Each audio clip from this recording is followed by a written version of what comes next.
Alors, juste...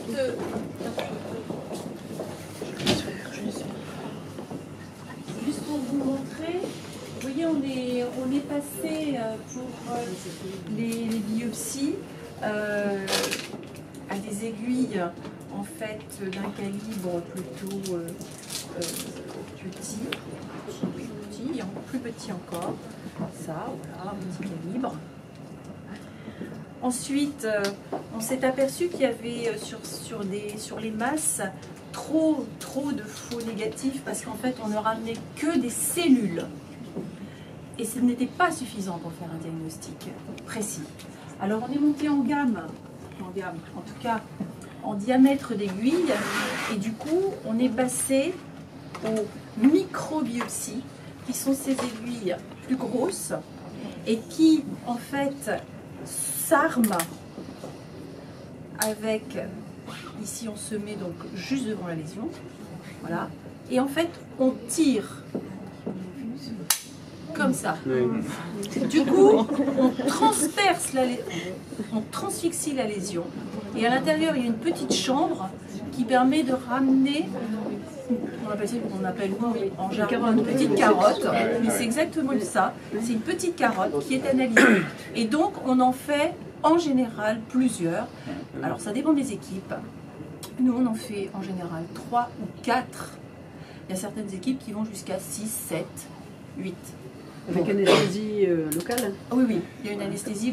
Donc voilà, donc on fait ça, il y a une chambre, donc là elle fait 10 mm, et il y a des aiguilles avec des chambres qui font 20 mm. Et on fait le prélèvement, une fois qu'on a armé, on tire. Donc ça, ce sont des aiguilles qu'on utilise surtout sous échographie. Et sous stéréotaxie, quand on ne voit pas la lésion, mais un nodule plein en général, on préfère le faire sous échographie. La dame est allongée sur le dos, c'est plus confortable que d'être assis devant le mammographe. Alors après, reste le problème de ces microcalcifications qui étaient un énorme souci, puisque sur les mammographies, on va dire, allez j'exagère, mais 95% des mammographies comportent des microcalcifications. Et donc il faut savoir décoder et chercher la microcalcification qui sont la traduction de lésions précancéreuses. Alors, il y a celles dont on sait tout de suite en les voyant qu'elles sont bénignes. L'œil du radiologue le sait. Donc celles-là, on va les classer à CR2. D'accord ?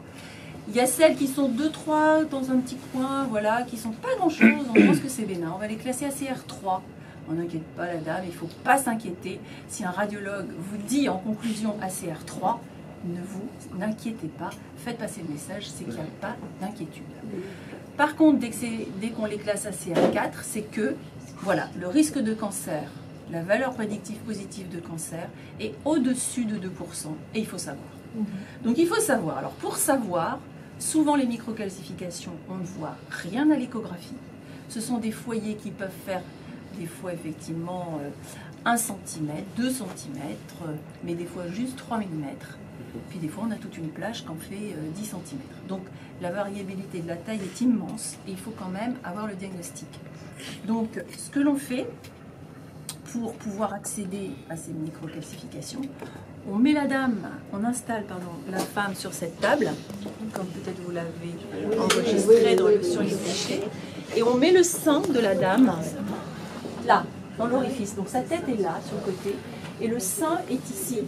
Donc la dame, du coup, elle ne bouge pas. La procédure, là, sous ma moto, dure quand même bien 30 minutes.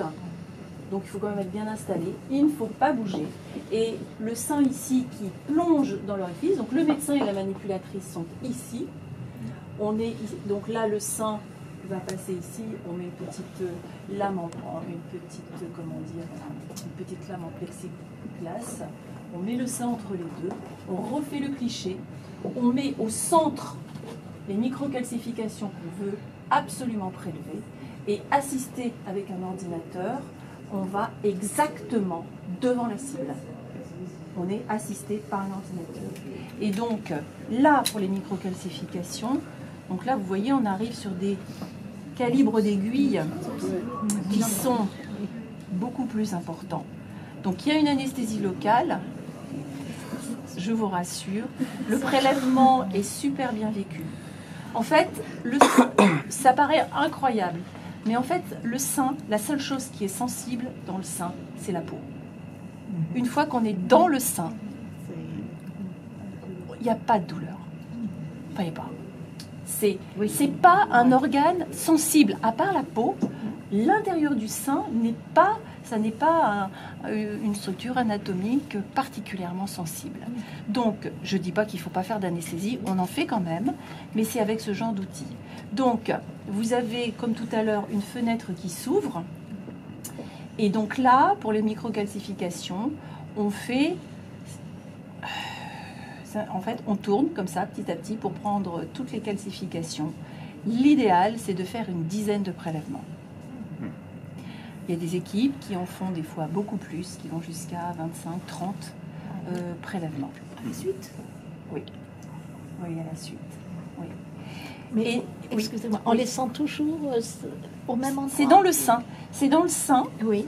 Vous êtes, en fait, on met cette aiguille dans le sein qui a été... Donc, il y a des butées de sécurité par rapport au repérage qui a été fait et l'ordinateur qui nous dit qu'il faut aller là, à tel endroit, à telle distance. Donc, il y a des réglages pour qu'on n'aille pas plus loin que ce qu'il ne faut. Alors, c'était quoi votre question? Je voulais savoir si l'aiguille restait toujours alors, au même on endroit. reste dans le sein. Oui. Et en fait, il y a un système, bon, parce qu'en fait, c'est stérile et je ne peux pas vous le sortir, mais où on ramène le petit prélèvement qui est là, au bout de l'aiguille. Il est ramené par aspiration dans l'aiguille et on le récupère ici par un petit...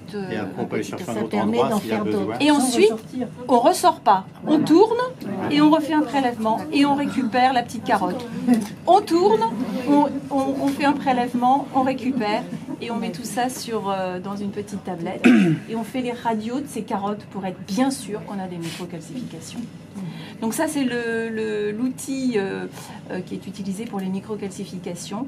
Et le dernier outil qui est utilisé, que nous avons ici, c'est qu'à la place d'avoir une chambre, s'ouvre un petit panier comme un petit parapluie, et avec un bouton, on le referme.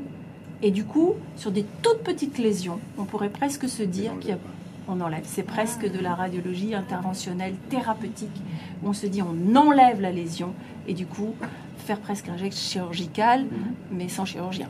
Donc, voilà. Donc, voilà un petit peu les outils de diagnostic. Voilà. Vous voulez continuer? On y va. Merci beaucoup.